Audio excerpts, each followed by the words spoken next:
Number 3 says tan of theta is equal to 3. If I use my calculator, the inverse function tan of 3 is going to give me, rounded off, 72 degrees. And this is my reference angle. Now because tan is positive, it means that theta is either in the first quadrant, so it's going to just be 72 degrees plus k times 180 degrees.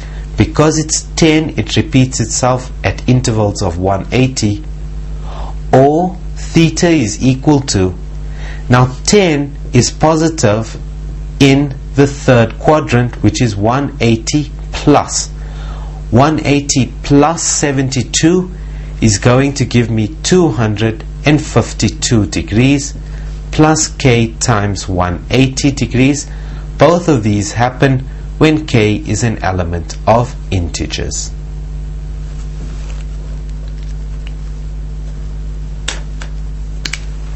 Number 4 says negative 2 sine theta is equal to 1.8.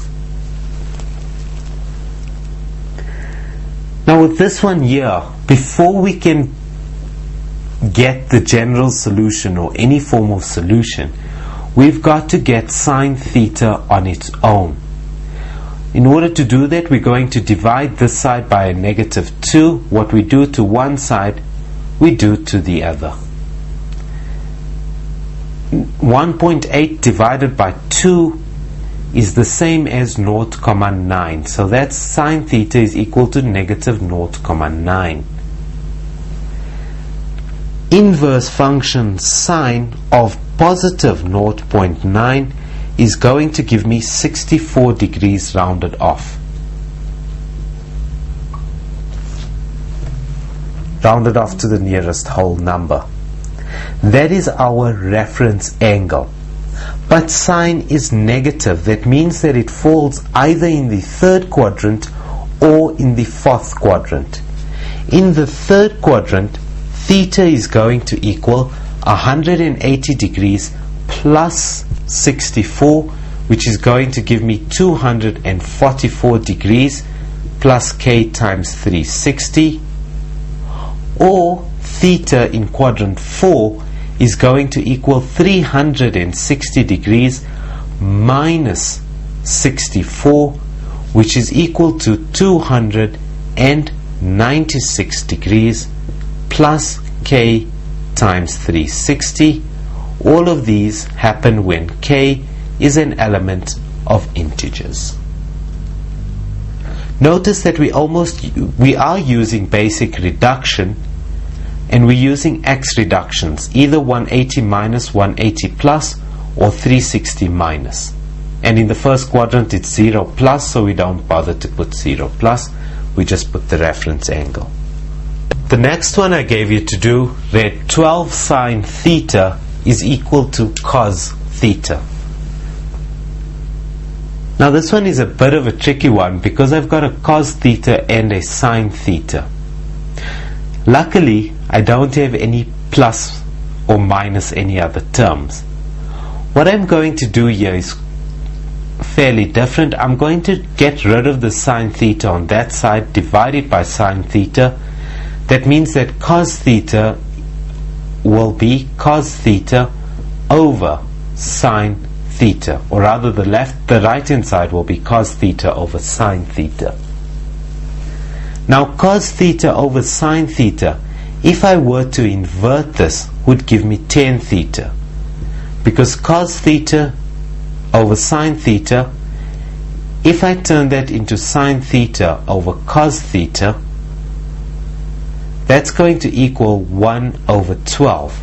That means that tan theta is equal to 1 over 12. If I use the inverse function tan of 1 over 12, that's going to give me an answer of theta is equal to 4 0.76, so I'm going to round it off to the nearest whole number, 5 degrees. That means that theta is equal to 5 degrees. This is our reference angle. It's positive, so it can fall in quadrant 1. That means that theta is equal to 5 degrees plus k times 180 degrees because it's 10, or theta is equal to 180 plus 5 degrees, which is 185 degrees, plus k times 180 degrees, and all of this happens when k is an element of integers.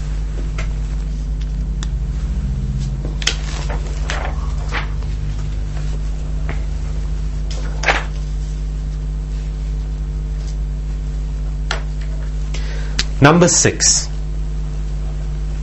says 5 tan theta minus 1 over cos theta is equal to 4 over cos theta. I'm going to start this one out by simplifying this side to make that 5 tan theta is the same as sine theta over cos theta minus 1 over cos theta is equal to 4 over cos theta. For this example, firstly I know that my denominator cos theta cannot equal 0. That means that theta cannot equal 90 degrees. But not only 90 degrees, there are other points that make this equal to 0. And I'm just going to write this in. This is my restrictions. Theta cannot equal 90 degrees plus k times 360. And that would make it undefined.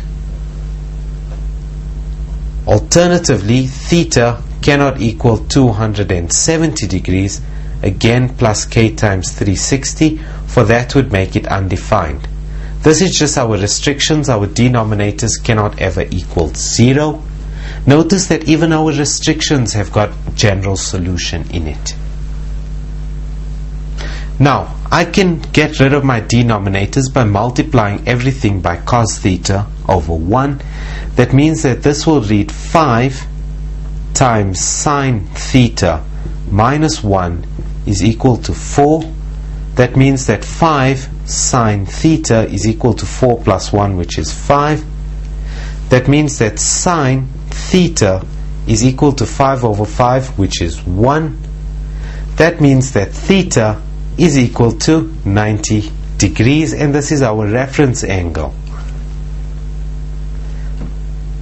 Our reference angle conflicts with our restriction, which means that there is no solution to this example. There are no theta values that will make this valid because our denominators will be 0, which makes them undefined.